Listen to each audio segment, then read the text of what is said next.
Hai guys, selamat bergabung di channel Manusia Luar Biasa. Kalau kamu sampai menonton video ini, tentu saja mungkin kamu sedang mencari-cari bagaimana saya bisa keluar dari masalah keuangan saya, bagaimana saya bisa keluar dari keterpurukan, kemiskinan, bagaimana saya bisa keluar dari lingkaran kutukan ini yang sudah terjadi sejak kakek nenek orang tua. Sepertinya ini sulit banget buat keluar dari kungkungan kemiskinan ini. Bagaimana supaya saya bisa hidup dengan berkelimpahan? Nah, kamu sudah datang ke video yang tepat guys. Jadi video ini adalah video seri berisi 24 video yang isinya adalah bagaimana kamu bisa keluar, menyelaraskan hati dan pikiran kamu untuk keluar dari kemiskinan, ya, untuk supaya kamu bisa hidup dengan berkelimpahan. Oke, simak video yang nomor 1 ini ya. Sebenarnya, apa itu keselarasan hati dan pikiran? Hati sering dianggap sebagai pusat emosi dan intuisi, sementara pikiran adalah pusat logika dan analisis. Ketika keduanya tidak selaras, terjadi konflik internal. Pikiran Anda mungkin berkata, saya bisa sukses. Tetapi hati Anda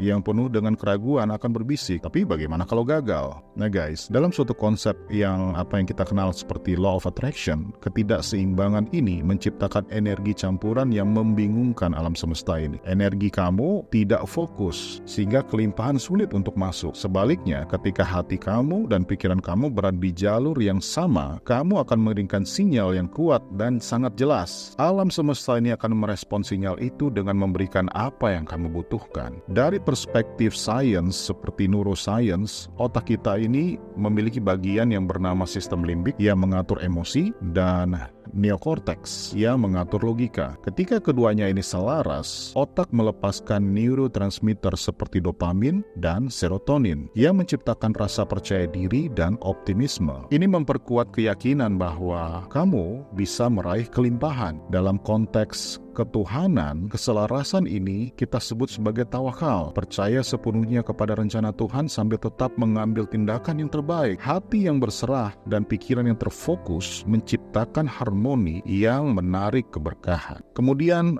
dampak ketidakselarasan hati dan pikiran itu seperti apa sih? Sekarang, mari kita lihat apa yang terjadi ketika hati dan pikiran itu tidak selaras. Misalnya, kamu memiliki impian yang besar, mungkin ingin memulai suatu bisnis, kamu pengen membeli rumah, kamu pengen mencapai kesuksesan di dalam karir, pikiran kamu mungkin berkata, saya harus melakukannya, tetapi hati kamu dipenuhi ketakutan. Bagaimana jika aku gagal? Bagaimana jika aku tidak cukup baik? Jadi ketidakselarasan ini menghasilkan energi negatif seperti keraguan, stres, dan bahkan rasa tidak percaya diri. Dan menurut neuroscience, energi negatif itu memicu pelepasan hormon stres seperti kortisol yang melemahkan fokus dan kreativitas kamu. Dalam jangka panjang, ini menciptakan pola sabotase diri. Dan dari perspektif spiritual, ketidakselarasan ini bisa diibaratkan seperti doa yang tidak kamu yakini. Kamu meminta sesuatu kepada Tuhan, tetapi di dalam hati kamu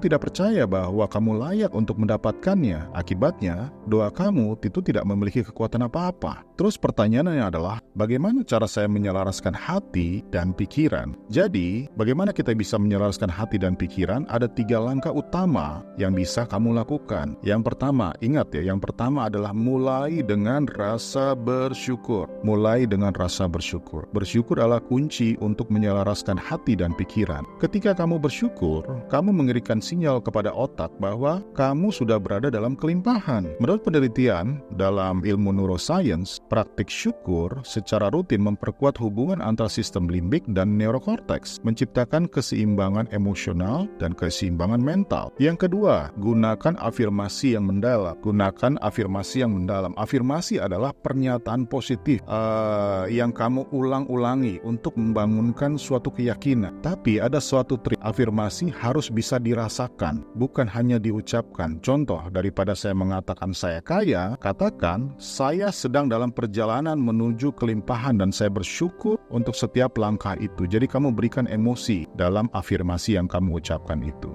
Yang ketiga adalah latihan meditasi dan visualisasi. Meditasi adalah membantu kamu menenangkan pikiran kamu dan membuka hati kamu. Gunakan meditasi ini untuk memvisualisasikan tujuan kamu dengan sangat jelas sambil merasakan emosi yang positif seolah-olah tujuan itu sudah tercapai. Dalam ilmu neuroscience juga sudah menunjukkan bahwa visualisasi yang disertai dengan emosi positif, memperkuat jalur saraf di dalam otak, membuat tujuan kamu terasa menjadi lebih nyata. Terus bagaimana manfaat keselarasan antara hati dan pikiran kamu ini untuk kelimpahan? Jadi ketika hati dan pikiran kamu selaras, kamu menjadi magnet kelimpahan itu. Kamu akan merasa lebih percaya diri, kamu lebih fokus, kamu lebih siap menerima peluang yang ada. Alam semesta akan mengarahkan kamu ke arah yang benar, seperti otak kamu memberikan ide-ide kreatif untuk kamu bisa capai, untuk kamu bisa wujudkan. Keselarasan juga membawa kamu ke dalam suatu kedamaian. Kamu tidak lagi merasa terpecah antara ambisi dan keraguan. Sebaliknya, kamu bisa merasakan yakin bahwa segala sesuatu sedang bekerja untuk kebaikan kamu. Nah, kalau kita bicara dari sudut pandang ketuhanan, ini adalah bentuk ibadah kita yang sejati. Kamu berserah sepenuhnya kepada Tuhan sambil tetap